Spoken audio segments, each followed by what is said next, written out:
High students, আজকের যুগের একটা ভীষণ ইম্পর্টেন্ট কোশ্চেন যে আদৌ ইন ফিউচার ইঞ্জিনিয়ারদের কি দরকার পড়বে, বা পড়লেও কোন কোন ব্রাঞ্চের দরকার পড়বে। কারণ আমরা চারপাশে দেখতে পাচ্ছি অলরেডি এআইএমএল অনেক কিছু কাজ করে দিচ্ছে, রোবোটিক্সের মাধ্যমে অনেক কিছু অটোমেটেড হয়ে যাচ্ছে।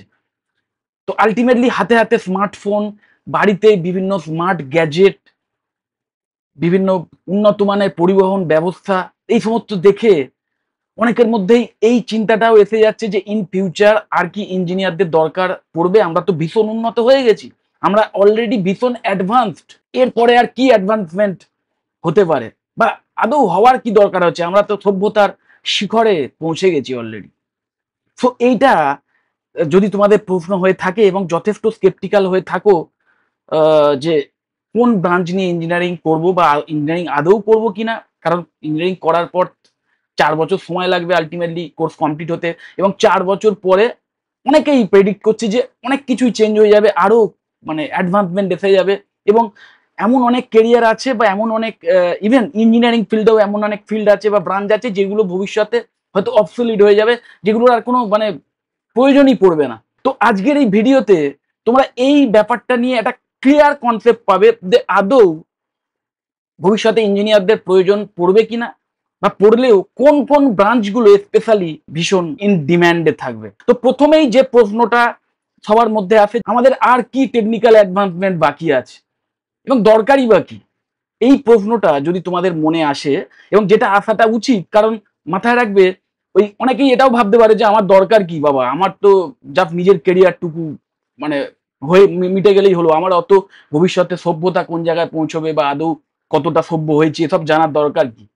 ওকে, তো এটা মাথায় রাখতে হবে যে আলটিমেটলি যে কোনো কেরিয়ার, যে কোনো প্রফেশন যেটা মানি আর্ন করে বা মানি জেনারেট করে, সেটা কিন্তু কোনো বাঞ্চ অফ পিপলকে হেল্প করে তবেই কিন্তু মানি আর্ন করে। প্রতিটা মানুষ যারাই ইনকাম করছে তারা একটু যদি বোঝার চেষ্টা করে যে কেন তারা ইনকাম করছে, সে কিন্তু কোনো একজন ব্যক্তিকে বা অনেক মানুষকে একসাথে কোনো পরিষেবা দিচ্ছে বা কোনো প্রোডাক্ট তৈরি করে দিচ্ছে, তার বিনিময়ে সে কিন্তু ইনকাম করছে, এবং যে পরিষেবা বা প্রোডাক্টটা তৈরি করে দিচ্ছে সেটা কিন্তু কাইন্ড অফ ওই মানে বলতে পারো উপকার করছে অন্যের। ওকে, তো আলটিমেটলি আমরা সবাই একে অপরের মানে যারা ইনকাম করি তারা প্রত্যেকে কিন্তু একে অপরের উপকার করে আর্ন করি, সেই উপকারের বিনিময়ে একটা বিনিময় মূল্য আমরা পেয়ে থাকি, এটা মাথায় রাখতে হবে। সো তোমরা যদি কেরিয়ার নিয়েও এই চিন্তাটা করো যে কোন কেরিয়ার গুলো ভবিষ্যতে ভীষণ জব ওরিয়েন্টেড থাকবে, তাহলে এটাও বুঝতে হবে যে আলটিমেটলি আমাদের মানব সভ্যতার ইন ফিউচারে কোন কোন ফিল্ডগুলোর বেশি প্রয়োজন পড়বে, এটা ভীষণ জানা দরকার। এবং সেটা জানতে গেলে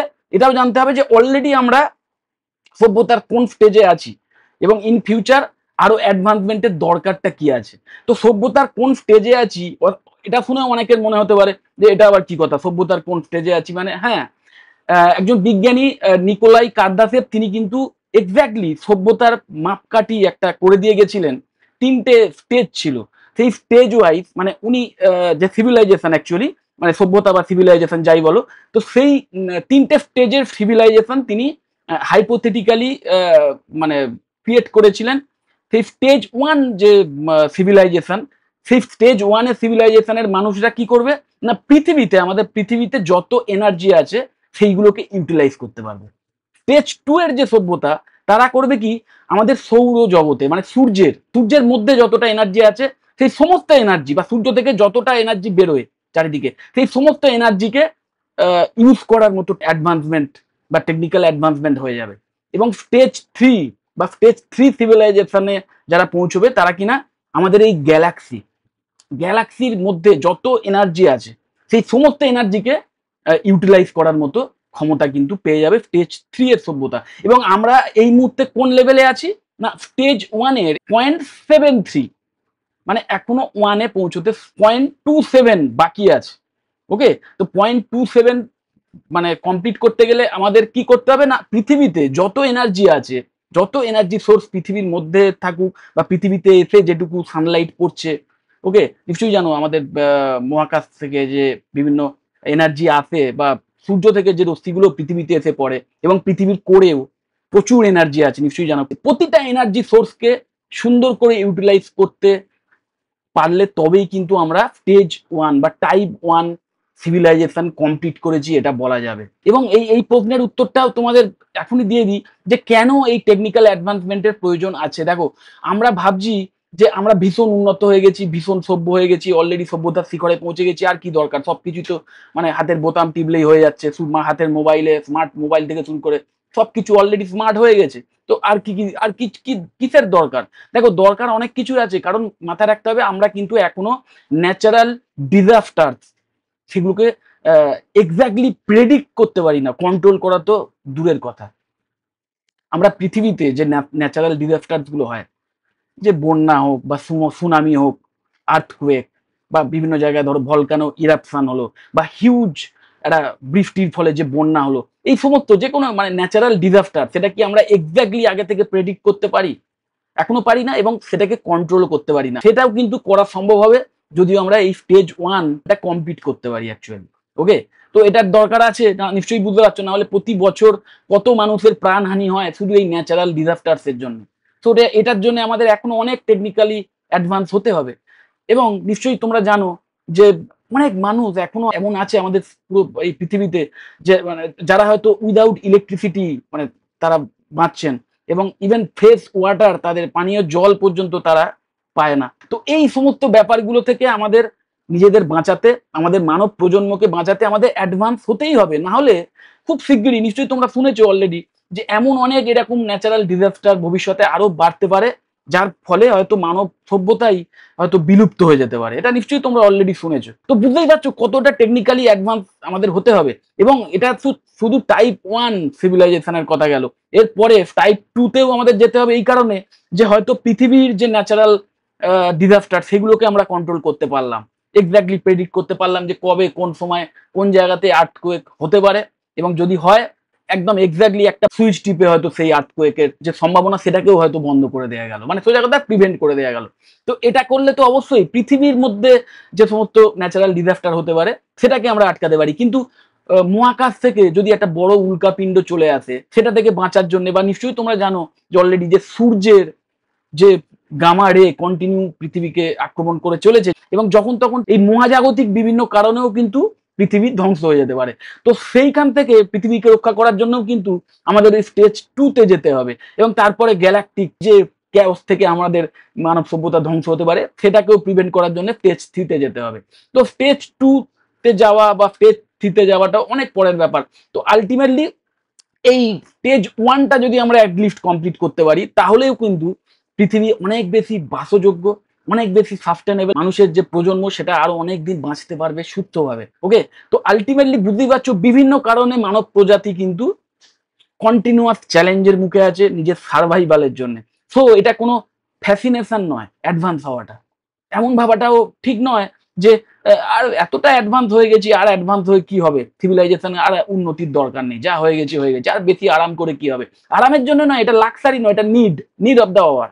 ওকে, তো এই নিড অফ দ্য আওয়ার বা এই যে টেকনিক্যাল অ্যাডভান্সমেন্ট, তার জন্যে কন্টিনিউয়াস যেমন সায়েন্টিফিক বিভিন্ন রিসার্চের প্রয়োজন, সেই সায়েন্টিফিক রিসার্চকে বাস্তবে মানুষের কাজের বা মানুষের উপযোগী করার জন্য ইঞ্জিনিয়ারদের প্রয়োজন। ওকে, তো বুঝতেই পারছো আলটিমেটলি এই ইঞ্জিনিয়ারদের ইন ফিউচার কত দরকার হতে পারে। কিন্তু কোন কোন ফিল্ড গুলো, দেখো বিশেষ করে আমরা আমরা আমাদের দিক থেকে ভাববো। ওকে, মানে আমরা ওয়েস্ট বেঙ্গলের মানে বাসিন্দা, এবং তোমরা ওয়েস্ট বেঙ্গলের স্টুডেন্ট, তোমরা আমাদের ওয়েস্ট বেঙ্গলে যে সমস্ত ইঞ্জিনিয়ারিং কলেজ আছে সেখানে যে ব্রাঞ্চগুলো অফার করা হয়, সেগুলোর মধ্যে কোন কোন এমন ব্রাঞ্চ আছে যেগুলো নিয়ে আজকে যদি তুমি পড়াশোনা করো বা স্টার্ট করো, আজ থেকে 4 বছর পর যখন তুমি প্রফেশনাল কেরিয়ারে যাবে, তখন প্রচুর ভ্যাকেন্সিস থাকবে বা প্রচুর জব অপরচুনিটি থাকবে, অনেক কিছু করার অপশন থাকবে, এমন কোন কোন ব্রাঞ্চ আছে। তো দেখো, প্রথমেই যে ব্রাঞ্চটা আসছে সেটা হচ্ছে বিটেক ইন ট্রিপলি। দেখো, স্মার্ট গ্রিডস, রিনিউয়েবল পাওয়ার, ইলেকট্রিক ভেহিকেল, ফিউশন এনার্জি, এইগুলো নিড অফ দ্য আওয়ার, এবং আগামী 4-5 বছরের মধ্যে এইগুলোর ইম্পর্টেন্স আরো অনেক অনেক অনেক বাড়বে। দেন অবশ্যই অবশ্যই BTech in mechanical engineering, building machine for automation, clean energy এবং ইন্ডাস্ট্রি 4.0।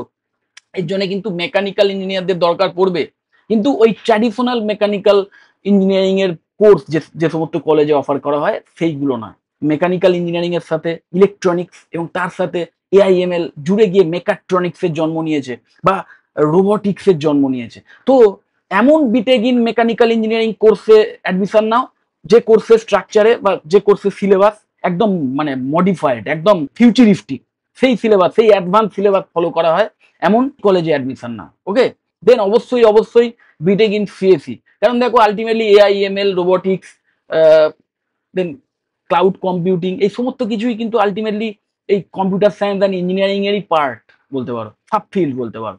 এগুলো ছাড়া হবে না। কম্পিউটার সায়েন্স যত দিন যাবে তার অ্যাডভান্সমেন্ট আরো বাড়বে। ইন ফিউচার কোয়ান্টাম কম্পিউটিং আসতে চলেছে, সেটা এলে আরো রেভলিউশনারি হয়ে যাবে কম্পিউটার সায়েন্সের যে টেকনোলজি। এবং বুঝতেই পারছো কম্পিউটার সায়েন্স ছাড়া এই সব কিছুকে মানে মানে এই সব কিছুর অ্যাকচুয়ালি ব্রেন বলতে পারো এই কম্পিউটার সায়েন্স ডিজাইন করবে। তো কম্পিউটার সায়েন্স ইঞ্জিনিয়ারদের একটা হিউজ ডিমান্ড ইন ফিউচার থাকবে, এটা আলাদা করে বলার কিচ্ছু নয়। সো এআই বা cyber security, cloud control, global system intelligence, এইসবের জন্য অবশ্যই বিটেক ইন সিএসি একটা ভীষণভাবে মানে ফিউচারিস্টিক কোর্স। দেন অবশ্যই বিটেক ইন ইসিই বা electronics and communication engineering. Internet of things 5G থেকে এখন 6G অলরেডি প্রায় এসে গেছে। Then sensors, satellites, smart city controls, এই সব কিছু কমিউনিকেশন সিস্টেম, টেলিকমিউনিকেশন সিস্টেম এর উপর দাঁড়িয়ে আছে। মানে এই ইঞ্জিনিয়াররা, ইলেকট্রনিক্স অ্যান্ড কমিউনিকেশন ইঞ্জিনিয়াররাই কিন্তু এই সমস্ত কিছু তৈরি করবেন বা আরো অ্যাডভান্সমেন্টের দিকে মানব প্রজন্মকে নিয়ে যাবেন এই সমস্ত ফিল্ডে। তো অবশ্যই বিটেক ইন ইসি একটা ভীষণভাবে ফিউচারিস্টিক ব্রাঞ্চ কিন্তু।